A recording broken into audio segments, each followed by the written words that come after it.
Good morning. उठा उठा, सकाळ झाली, घरातली कामे करायची वेळ झाली. आज श्रावण महिना चालू होतो आहे आणि श्रावण महिना माझ्यासाठी खूप खास आहे. तेवढ्यात आला आमचा मण्या खिडकीतून. दरवाजा उघडा असला तरीही खिडकीतूनच येते हां, अशी आघावे.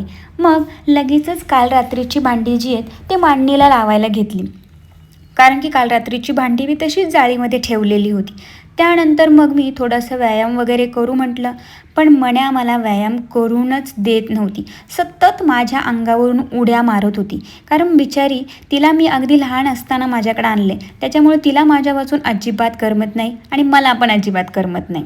मग कुकरची शिट्टी झाली आणि मग कुकरला खाली घेतलं. मग मण्याला खूप भूक लागली होती म्हणून दूध दिलं. त्याच्यानंतर मग मी झाडायला आणि पुसायला सुरुवात केली. सगळ्यात पहिले तर मी घराच्या पुढचं जे अंगण आहे, आता याला अंगण अजिबात म्हणता येणार नाही, कारण की अंगण हे गावाकडेच असतं. आमच्याकडे तर छोटीशी जागा असते आणि मग जिना असतो. तर मग मी ते स्वच्छ झाडून घेतलं आणि मग लगेच ते छोटीशी जागा आणि ज्या जिन्याच्या पायऱ्या आहेत त्या सगळ्या लगेचच पुसायला सुरुवात केली. आता लग्नाच्या आधी आपल्याला काहीही येत नाही, पण लग्नानंतर मात्र आपल्याला हे सगळं नीटनेटकं व्यवस्थित करावं लागतं. खरं आहे की नाही? मग मी शिवलक्ष्मीला लगेच शाळेसाठी उठवायला गेले, पण ती उठतच नव्हती. मग म्हणलं ठीक आहे, चला झोपू द्यात. त्यानंतर मग मी दात घासायला घेतले. दात घासता घासता मी कोणता विचार करत असेल सांगा बरं.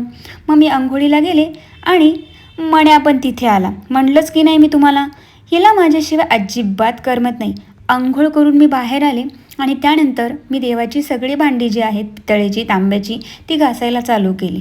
आणि घासतानाच पटकन मला आवाज आला प्रतीकचा. तो सकाळी सकाळी कामावरून परत आलता, म्हणून लगेचच मी हसत त्याच्याकडे गेले.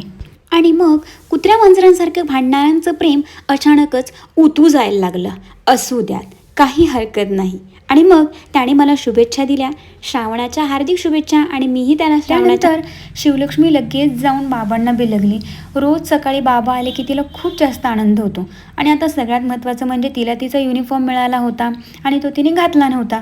मग मी तिला अंघोळ घालून लगेच तिच्या वेणी फणी करायला घेतली आणि सगळं आवरल्यानंतर तिचा डबा, टिफिन सगळं भरून तिच्या हातात दिलं.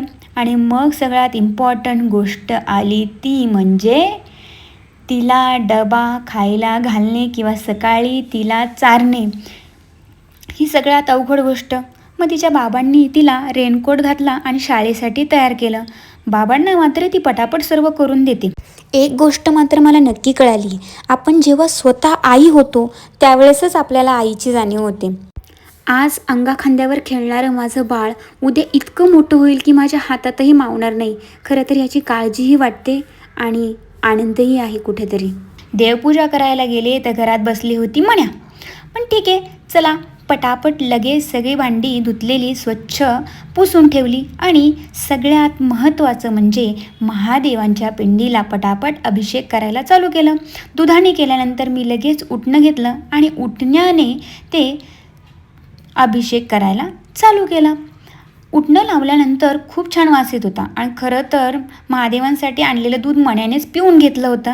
पण ठीक आहे, कोणत्या ना कोणत्या जीवाच्या तोंडामध्ये ते गेलं, यापेक्षा जास्त पुण्याचं काम कोणतंच नाही आहे.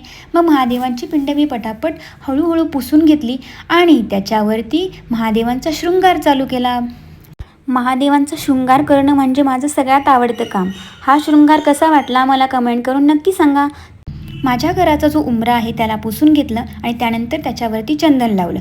चंदन लावल्यानंतर त्याच्यावरती छान अशी रांगोळी काढली आणि त्या रांगोळीवर हळदी कुंकू टाकलं. हे सगळं झाल्यानंतर दरवाजाच्या बाहेर रांगोळी काढली आणि छानपैकी सजवून घेतलं. त्यानंतर अगरबत्ती लावली बाहेर आणि आतमध्ये ओवाळून, त्यानंतर ती देवाच्या पुढ्यात जाऊन लावली. आता माझ्या आयुष्यातली सगळ्यात महत्त्वाची गोष्ट सांगते की हा श्रावण महिना माझ्यासाठी का महत्त्वाचा आहे. खरं तर हा नवनाथ ग्रंथ माझे आजोबा होते तेव्हा ते वाचायचे आणि माझे वडील ऐकायचे. त्याच्यानंतर वडील वाचायला लागले आणि शेजारी बसून मी ऐकायला लागले. पण तसं बघायला गेलं तर वंश परंपरेने हा माझ्या भावाने वाचायला हवा होता, पण माझ्या वडिलांनी तो ग्रंथ मला वाचायला शिकवलं. आणि आजही खरोखर सांगते मित्रांनो, माझे वडील या जगात नाही आहेत, पण आजही मी ज्या वेळेस हा ग्रंथ वाचायला बसते मला असा अनुभव होतो की माझे वडील माझ्या शेजारीच बसलेत आणि ऐकतायत. हा माझा स्वतःचा अनुभव आहे. आत्ता 10 वाजलेले आहेत आणि भांडी घासायचे आणि धुणं धुवायचे आणि खूप सारे कामे असेच राहिलेले आहेत. तोपर्यंत बाय. पण मला नक्की कमेंट करून सांगा की तुम्हाला हा व्लॉग कसा वाटला. एक छोटासा प्रयत्न केला माझी दिनचर्या तुम्हाला दाखवण्याचा, पण ही अख्खी दिनचर्या नाही आहे. आत्ता घड्याळामध्ये केवळ 10च वाजलेले आहेत आणि माझ्या आत्तापर्यंत एवढी कामे झालेली आहेत. पण सगळेच्या सगळं व्लॉगवरती दाखवू शकत नाही. पण तुमच्यासाठी असेच नवनवीन व्लॉग घेऊन मी नक्कीच येईल. पाहत रहा दर्शना की दुनिया. Bye bye.